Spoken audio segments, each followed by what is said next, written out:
Assalamualaikum dan salam sejahtera. Saya Haris Darhan binti Muhammad Jais dari kelas BM 1824 akan membentangkan tentang isu kritikal yang dihadapi dalam pendidikan pemulihan.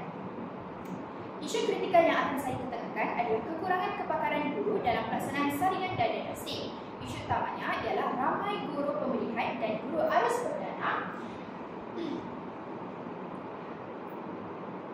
tidak memiliki kemahiran khusus dalam 3 aspek utama, iaitu mentadbir, mentaksir dan melaksanakan ujian saringan serta diagnostik. Kemahiran ini penting untuk mengenal pasti murid yang benar-benar memerlukan intervensi pemulihan. Apakah punca daripada masalah ini? Mengapa ia berlaku? Kerana kekurangan kepakaran guru ini menyebabkan kekurangan latihan profesional dan khusus dalam bidang diagnostik pembelajaran. Bukan itu saja, tetapi beban guru yang sangat tinggi. Beban tugas guru yang sangat tinggi menyebabkan ujian saringan tidak dapat dilaksanakan secara mendalam. Bukan itu saja, tetapi guru sering terpaksa menguruskan bilangan murid yang terlalu ramai dan tugasan pentadbiran yang sangat berat, menyebabkan penilaian dilakukan secara ala kadar dan tergesa-gesa. Bukan itu saja, tetapi isu tiada standard instrumen saringan antara sekolah, di mana sesetengah sekolah mereka membuat instrumen sendiri tanpa membuat analisis menyeluruh berbanding menggunakan instrumen Kementerian Pendidikan dan Ihsan yang mempunyai standard yang telah ditetapkan. Bukan itu saja, tetapi kurangnya bimbingan kepakaran seperti pegawai psikometrik atau pakar psikologi pendidikan di peringkat sekolah rendah. Saya akan teruskan lagi pembentang saya dengan siapakah yang terlibat dan bertanggungjawab. Adalah guru pemulihan. Mereka bertanggungjawab melaksanakan saringan, analisis kesukaran murid dan intervensi awal. Selain itu, guru arus perdana memberikan maklumat perkembangan murid dan bekerjasama dalam membuat rujukan.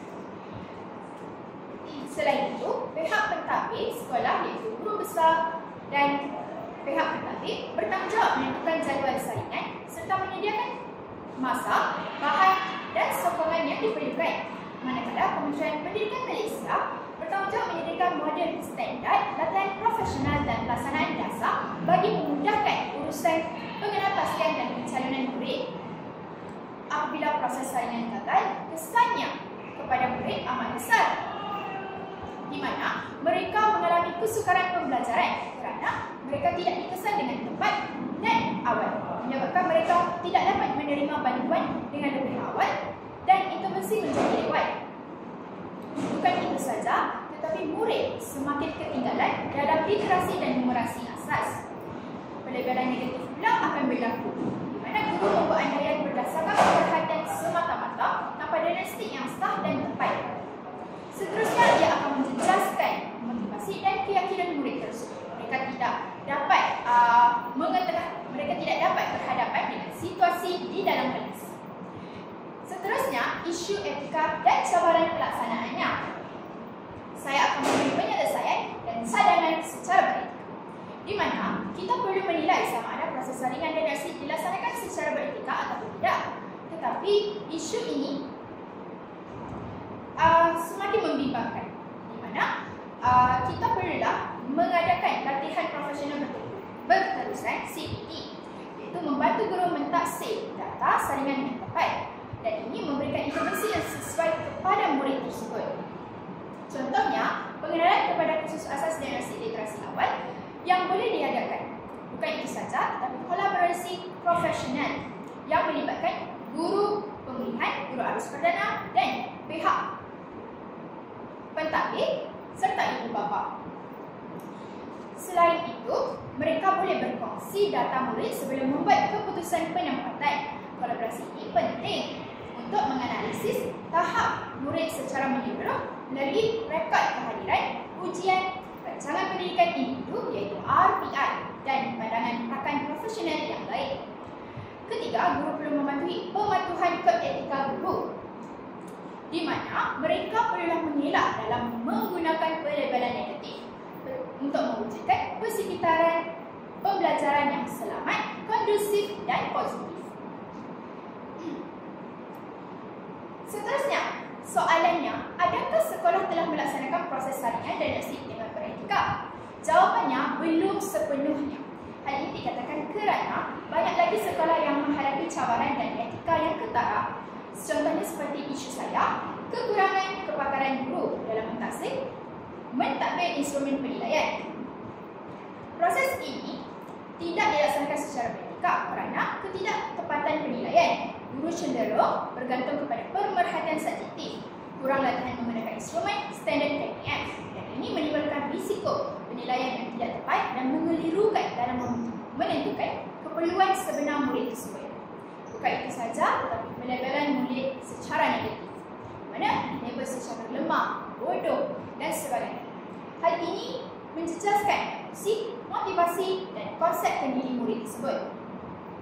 Bukan itu saja, tetapi seperti yang saya sebutkan tadi, ketidakpatuhan prosedur KPM ini berlaku kerana wujudnya kekurangan kepakaran dan instrumen yang standard. Bukan itu saja, tetapi kekalan masa dan beban tugas guru yang terlalu banyak. Hal ini kerana mereka menguruskan bilangan murid yang terlalu ramai dan menyebabkan penilaian terpaksa dilakukan secara tergesa-gesa dan kurang dititik beratkan. Kesemua isu ini mewujudkan rantaian yang kritikal, di mana kekurangan kepakaran membawa kepada tafsiran ralat murid tidak tepat yang menyebabkan murid salah dikelaskan. Seterusnya, intervensi tidak sesuai dan akhirnya murid tersebut ketinggalan dalam pembelajaran. Soalan yang terakhir iaitu, apakah langkah yang boleh diambil untuk menangani isu tersebut dengan lebih baik? Adalah seperti yang saya katakan tadi, latihan profesional berterusan CPD di mana membantu guru mentafsir saringan yang tepat, dan latihan ini amat penting untuk memastikan guru dapat memberikan intervensi yang efektif, produktif untuk murid tersebut.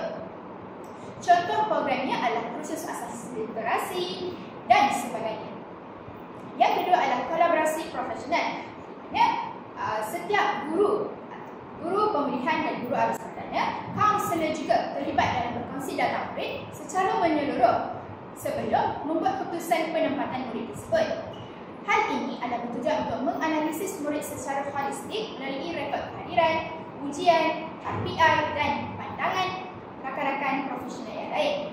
Seterusnya adalah pematuhan kod etika guru adalah langkah yang boleh diambil, di mana guru perlulah menggunakan kod etika iaitu untuk melindungi kepentingan dan emosi murid. Guru perlu mengelak pelabelan negatif terhadap murid seperti lemah, bodoh yang saya sebutkan seperti tadi. Usaha ini dapat membantu murid dan mewujudkan persekitaran pembelajaran yang dapat meningkatkan keyakinan mereka dan memberikan semangat kepada mereka untuk meneruskan pembelajaran secara produktif. Jadinya, kesimpulannya, isu kekurangan kepakaran guru ini dapat ditangani dengan berkesan jika semua pihak bertanggungjawab dan berganding bahu untuk menyelesaikan isu ini, di mana kepakaran guru dalam saringan akademik merupakan penghalang utama kejayaan pendidikan pemilihan ini. Jadinya, kita perlu memperkukuhkan latihan profesional berterusan dan mematuhi kod etika dalam penilaian. Hal ini bertujuan untuk melindungi rekod-rekod yang telah ditetapkan. Tindakan ini amat penting bagi menganalisis dan memastikan setiap murid yang memerlukan bantuan menerima intervensi yang tepat pada masanya. Bukan itu saja, tetapi mengelakkan mereka daripada terus ketinggalan dalam bidang pembelajaran dan pengajaran. Itu saja daripada saya. Sekian, terima kasih.